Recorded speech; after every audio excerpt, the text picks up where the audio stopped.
Welcome to this tutorial video for Ashokan Farewell.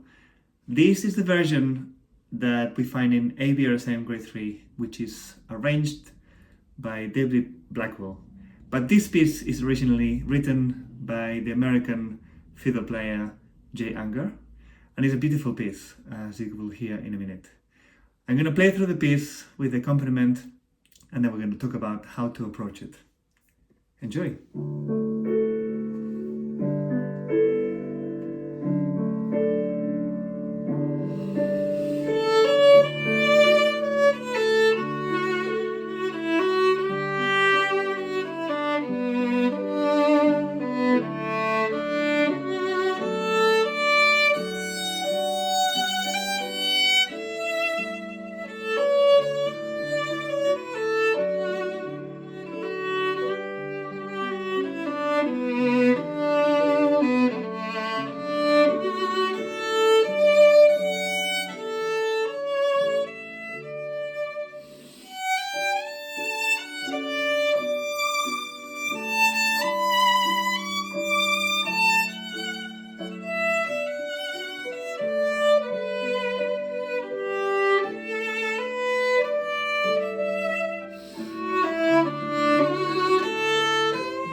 As you can hear, this is a very heartful piece, written as a farewell to something that Jay Ungar himself loved so much, which was violin fiddle camp.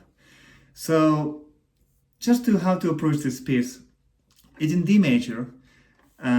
So I would recommend always making sure that we have the key under our fingers. That means playing a scale. And for the purpose of this particular arrangement, also in third position,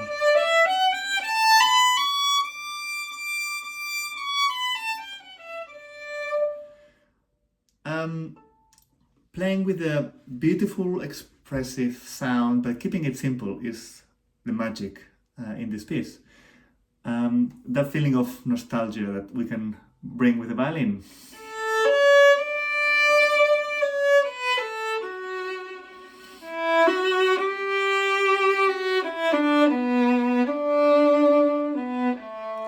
And without getting too complicated about it, we need to make sure that we don't overuse the bow. So if we use too much bow on that second, on the dumb bow,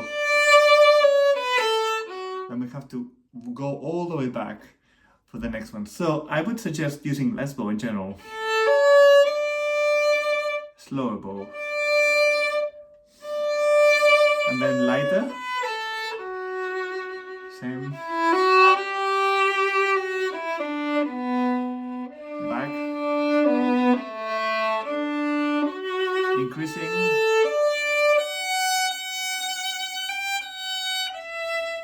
Here we have a clear example of an arpeggio in a piece. That D major arpeggio that we will have practiced as well as the scale. And then we have the same thing again, but with some ornaments. So it says to do it before the beat, but it doesn't have to be every single time. In fact, this piece is supposed to be quite free, and the ornaments are just a suggestion on how this piece should be played. But there's so many different versions of this piece you will hear. I will link in the description the performance by Jay Ungar himself. And you will see he plays it differently every single time.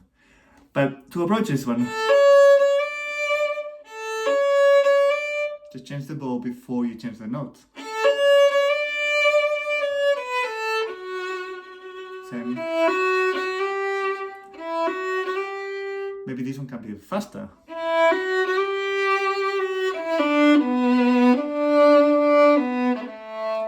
The ornaments are not to go in the way of the music. They're just to ornament the music, to make it even more beautiful. Now, let's go to the middle section where it goes into third position. We don't want to hear sliding. Not for this particular. So make sure that it's very smooth, very slow.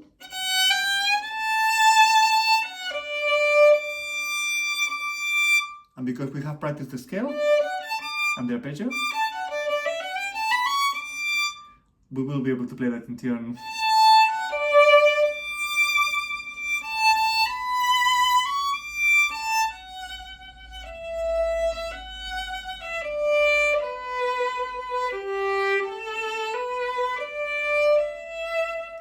I will play all of that section from 21 to 28 in third position, and then we go back down to first position. It's a great example to use third position in across the strings so that it sounds better, basically. Then we go to the next bit.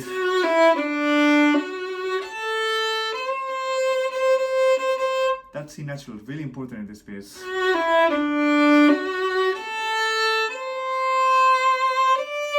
Back.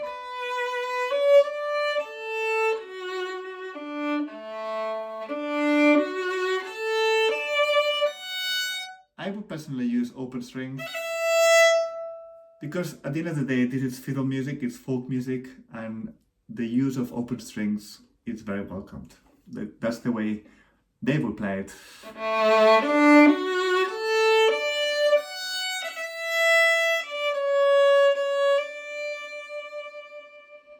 And then just to finish, a bit slower. Personally, I go to third position, G string.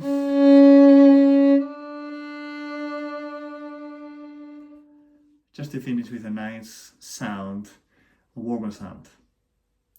Hope you enjoyed this piece. If you're playing it, I hope you enjoy playing it as well. Share the love with everyone else. And share this video if you found it useful. Subscribe.